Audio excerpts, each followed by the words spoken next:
पाकिस्तान आपके लिए जिंदाबाद होगा, हमारे लिए हिंदुस्तान जिंदाबाद है, भारत जिंदाबाद है। और एक व्यक्ति वहां खड़ा होकर के सीधे आह्वान करता है कि ईसाइयों और मुसलमानों को काटना कब शुरू करोगे। मैं तो उनसे कहना चाहता हूं कि तुमने नफरत का जो बाजार सजाया हुआ है, तू ये कहता है मुसलमान पराया हुआ है, आजा दिल चीर के दिखलाऊं वतन का नक्शा, मेरा भारत मेरी सांसों में समाया हुआ है। हम अपने जख्मों का मरहम तो कब से मांगते हैं, वो भीख मांगता है हाकिमों के लहजे में, हम अपने बच्चों का हक भी अदब से मांगते हैं। मदरसों के जो शिक्षक हैं उनका कई कई साल से उनको वेतन नहीं दिया गया है कि जब राजनीतिक तौर पर विकास करने की बात आती है तो लोकसभा में एक भी टिकट ये सत्ताधारी दल किसी मुसलमान को नहीं देता, राज्यसभा में एक भी टिकट किसी मुसलमान को नहीं देता, विधानसभा में जो बड़े बड़े प्रदेश हैं उसमें एक भी टिकट मुसलमान को नहीं देता। काहे का सबका साथ सबका विकास, ये नारा ये दावा खोखला है कि यत्र नार्यस्तु पूज्यन्ते रमन्ते तत्र देवता। सत्ता पक्ष के साथियों से कहना चाहता हूं कि रिश्तों की ये नाजुक डोरें तोड़ी थोड़ी जाती हैं, अपनी आंखें दुखती हों तो फोड़ी थोड़ी जाती हैं, हम भी इसी देश का हिस्सा हैं। श्री इमरान प्रतापगढ़ी। बहुत बहुत धन्यवाद उपसभापति महोदय। मैं अब्दुल वहाब साहब द्वारा लाए गए इस रेजोल्यूशन के समर्थन में बात करने के लिए खड़ा हूं। इसी थके हुए दस्ते तलब से मांगते हैं, इसी थके हुए दस्ते तलब से मांगते हैं, हम अपने जख्मों का मरहम तो कब से मांगते हैं, वो भीख मांगता है हाकिमों के लहजे में, हम अपने बच्चों का हक भी अदब से मांगते हैं। उपसभापति महोदय, ये जो रेजोल्यूशन है इसके जो महत्वपूर्ण एक दो बिंदु हैं उसमें एक बात कही गई है कि सच्चर समिति के प्रतिवेदन और अन्य प्रतिवेदनों की सिफारिशों को कार्यान्वित किया जाए जिसमें मुसलमानों के शैक्षिक और सामाजिक पिछड़ेपन पर चर्चा हो। उद्धृत कर रहा हूं मैं इसे। दूसरा पॉइंट है कि छात्रवृत्ति और शैक्षिक कार्यक्रमों को बहाल किया जाए और सुधारा जाए जिससे उच्चतर शिक्षा भागीदारी में सुधार आए। मदरसों के आधुनिकीकरण की बात की गई। मुझे हैरत है, तभी राकेश सिन्हा जी बात कर रहे थे, अभी नहीं है शायद कहीं चले गए हैं आसपास, उन्होंने अपने भाषण में 23 बार सबका साथ सबका विकास की बात की। अभी गीता जी बोल रही थी, उन्होंने भी कहा कि सबका साथ सबका विकास का बजट आया है, लेकिन वो इसके ये जो रेजोल्यूशन है इसके विरोध में क्यों है मैं समझ ही नहीं पा रहा हूं।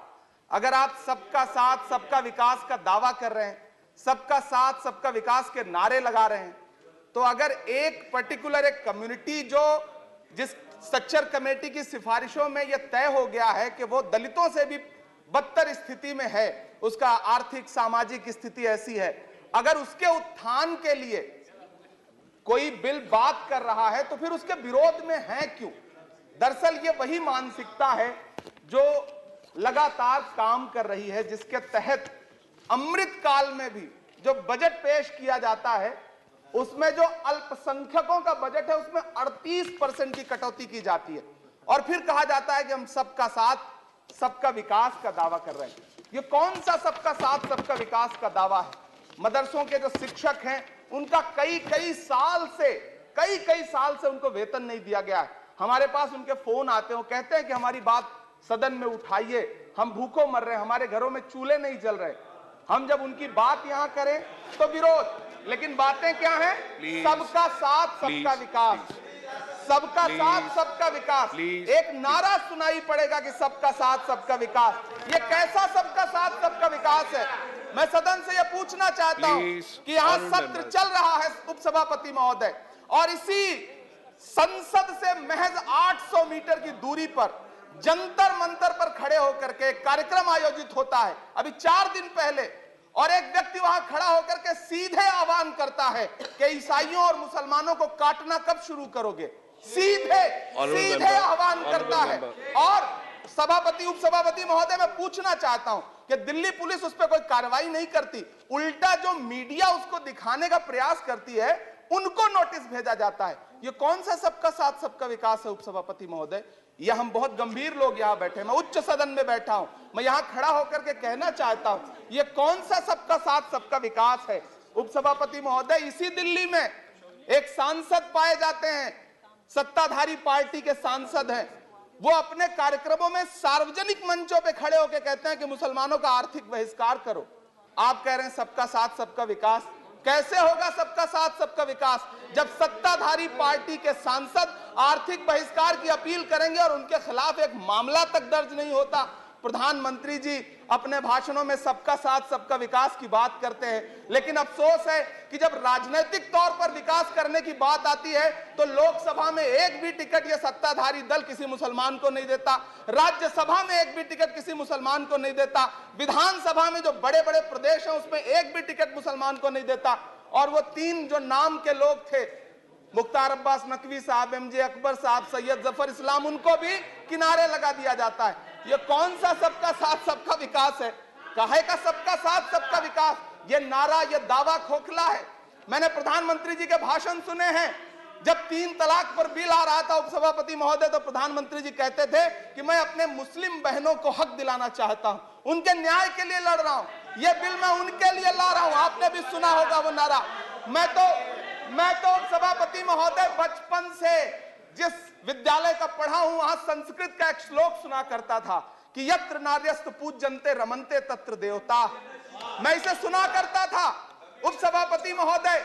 और फिर आज जब यहां सदन में खड़ा हूं तो मैं पिछले दिनों लाल किले से प्रधानमंत्री जी की, लाल किले की प्राचीर से वो भाषण, उनकी वो तकरीर भी सुन रहा था, जब वो कह रहे थे कि महिलाओं को बिना हक दिलाए देश आगे नहीं बढ़ सकता। जब वो लाल किले की प्राचीर से ये बात बोल रहे थे तो उस भाषण के महज 2.5-3 घंटे बाद उनके गृह राज्य गुजरात में बिल्किस बानो के आरोपी रिहा किए जा रहे थे। उसी दिन उन्हें माला पहनाया जा रहा था, उनका सम्मान किया जा रहा था। ये कौन सा सबका साथ सबका विकास है? उपसभापति महोदय, मैं तो आपसे कहना चाहता हूं कि जो प्रधानमंत्री जी का इंटरव्यू ले, जो फिल्मी स्टार, जो उनसे पूछे कि आप आम चूस के खाते हैं कि काट के खाते हैं, उसके लिए तो रेड कारपेट बिछा है। जो अभिनेत्रियां उनकी विचारधारा के समर्थन में बात करें, समर्थन से ज्यादा आगे बढ़ के बात करें, उनके लिए जेड सिक्योरिटी है। लेकिन वो शाहरुख खान जो पूरी दुनिया में भारत के तिरंगे का मान बढ़ाता है, जिसे फीफा वर्ल्ड कप में आमंत्रित किया जाता है, उसके लिए सोशल मीडिया पे किस तरह के ट्रेंड चलाए जाते हैं?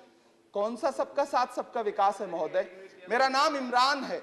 मैं उस पीड़ा को महसूस करता हूं जिस पीड़ा का जिक्र अभी मनोज झा जी कर रहे थे। मैं उस पीड़ा से गुजरता हूं, इसलिए मैं आपसे यहां खड़ा होकर कहता हूं कि हम हर दिन सुनते हैं, कई सारे मंत्री हैं जो ट्रेवल एजेंसी खोल के बैठे हैं, जो ये कहते हैं कि देशभक्ति हर दिन देशभक्ति साबित करो, चले जाओ वहां चले जाओ।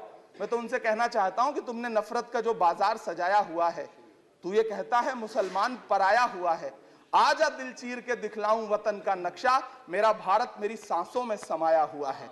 हम उसको किसी को हर दिन उसका सबूत नहीं देते फिरेंगे। ऐसे में अगर ये बिल मांग करता है कि मुसलमानों के शैक्षिक और उनके सामाजिक, उनके आर्थिक उत्थान के लिए सरकार उस पर ध्यान दे, तो फिर तकलीफ क्या है, दिक्कत क्या है? क्या आपका जो नारा है वो झूठा है? क्या सबका साथ सबका विकास का नारा सिर्फ खोखला है? बजट से तो यही जाहिर होता है, आप लगातार घटाते जा रहे हैं बजट, आप लगातार कटौती करते जा रहे हैं। पूरे देश में प्रधानमंत्री जी दावा करते थे सबका साथ सबका विकास के नारे के साथ कि 2022 में हर व्यक्ति के छत पर, घर पर, सर पर छत होगी। यह प्रधानमंत्री जी का उद्धृत किया गया बयान है। लेकिन मैं तो आपसे यह कहना चाहता हूं, आप असम उठा के देख लीजिए, आप मध्य प्रदेश उठा के देख लीजिए, आप उत्तर प्रदेश उठा के देख लीजिए, एक दैत्याकार बुलडोजर है जो चारों तरफ घूम रहा है, और जिनके सरों पर छत है भी, उन छतों को भी छीन लेना चाहता है। लेकिन क्या प्रधानमंत्री जी इसे देखते नहीं है? क्या भारतीय जनता पार्टी सरकार के जिम्मेदार नेता इसे देखते नहीं है कि वो बुलडोजर सिर्फ लोगों का घर नहीं कुचल रहा है, संविधान को कुचल रहा है, लोकतंत्र को कुचल रहा है। गुवाहाटी हाई कोर्ट की वो का स्टेटमेंट सुनिए आप, पटना के एक जज साहब का स्टेटमेंट सुनिए आप, फिर अदालतों का क्या काम रह जाता है? ऐसे में सबका साथ सबका विकास कैसे माना जाए? उपसभापति महोदय, मैं तो आपसे ये कहना चाहता हूं कि पूरी दुनिया में कहीं भी जब कोई अल्पसंख्यक सफल होता है, किसी उच्च पद पर पहुंचता है, तो हम सारे लोग, हमारे तमाम साथी खुश होते हैं। ऋषि सुनक जब प्रधानमंत्री बनते हैं तो भारत में जश्न मनाया जाता है, मुझे खुशी होती है। आप दुनिया के किसी दूसरे देश में अल्पसंख्यक अगर सफल होता है तो आप खुश होते हैं, मिठाइयां बांटते हैं। लेकिन अपने देश में अल्पसंख्यकों के खिलाफ किस किस तरह के नारे इसी दिल्ली और उसके इर्द गिर्द लगाए जाते हैं, क्या वो हम नहीं सुनते हैं?